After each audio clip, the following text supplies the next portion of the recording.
The metaphor that Eckhart uses to describe this phenomenon of an amplified state of presence within a group has to do with, in a sense, creating a fire. And so if you had just, one stick and you lit a fire to it, it would just burn at its own little capacity. All that its potential is only as one stick. And then if you add many logs to that fire, you can actually build a very, in a sense, a blaze or a very large fire that burns very intensely. And so that's what we're doing here today as we come together. We're actually creating this, in a sense, fire that burns very intensely that all of us are able to contribute to and also take away. The fire wouldn't be that big unless we were all here, and because it's burning that much brighter, if you were to take a log and put it on the fire and pull it off, within a very short time it's going to be burning, and more will be burning than if you just stuck a match to it. So that's the phenomenon behind coming together here in a group. And that's why I would encourage, even if it's not through Tim's group, just any type of group that's coming together, because I know you do Kabbalah, it's the same thing, or a meditation class, just coming together with a group of people where their focus is to be present and to I guess, be in a state of no-thought awareness, just to be there and knowing that by doing that you're centering yourself, or you're setting yourself on an amplified state of presence. And it's going to help you along in your path to becoming present if you start doing stuff like that. And even myself, I don't really attend church in a sense, but any opportunity I have to do, like when I go home at Christmas or Easter and I'm with my parents and we go to the small little church where I was raised in, even though when I go there I'm not paying attention to the words, as you don't have to pay attention to the words tonight, but when I go there, I'm sitting in a congregation of people whose intent for that morning is to be loving. So they're creating an amplified state of presence even though they're not even aware of it. So if I go there and sit within that congregation and just sit and be quiet and just connect with my inner self and just kind of connect to the people that are around there, there's a benefit to doing that. And even though I myself can meditate in my room or practice presence myself, it's, like I said, it comes back to that log metaphor, that fire metaphor. By placing yourself on that fire, when you pull that log away, it's burning more intensely. And all of us tonight will walk away burning a little more intensely. I think all spiritual teachers will say that coming together, because not that practicing or not that meditating yourself is not helpful, but truly when coming together in groups, you do access an amplified state of presence. And it's to your benefit to do that. And, it's so hard to judge our progress on this path. Because as you're going along, you might seem, God, I've been practicing presence now for 3 weeks and I don't really feel any change. Is there anything happening here? And then the next morning you wake up and you're like, I feel like I'm 10 steps ahead of where I could have ever imagined I would have been. Because it's not a logical, sequential path. It's another beautiful metaphor that Eckhart actually shares. And if you go to his website, the very first page will be the flowering of human consciousness.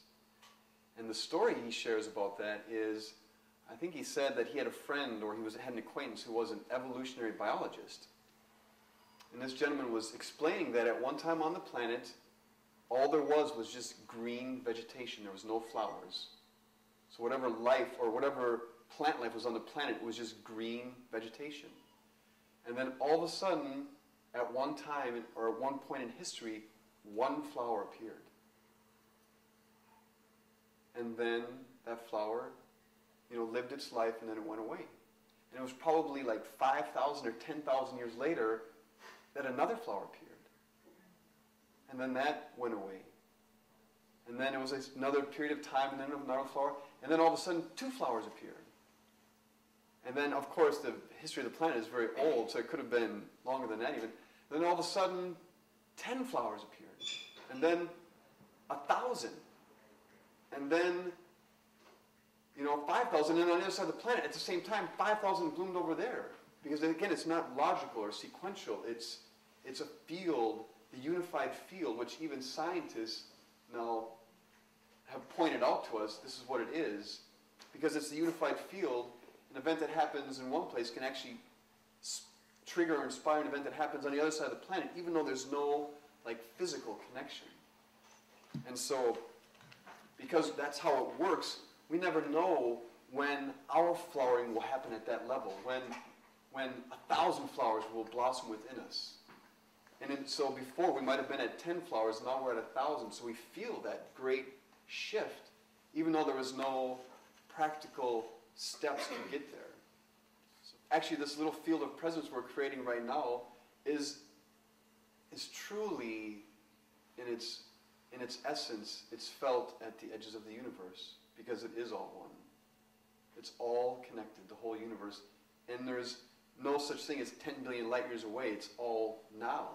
So the whole universe, with all of its galaxies and all of its stars, is now, this moment. And it knows what we're doing right now on that level, the quantum level. And it feels this little field of presence being generated. And that might be used to blossom presence on a planet 10 million light years away.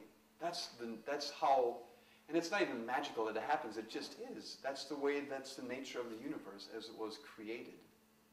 So that's, as Eckhart says, and I kind of forget what me and Tim had talked about it earlier, you know, it's on the Power of Now, or it's at the beginning of it. You know, you're here to allow the universe to unfold. That's how important you are.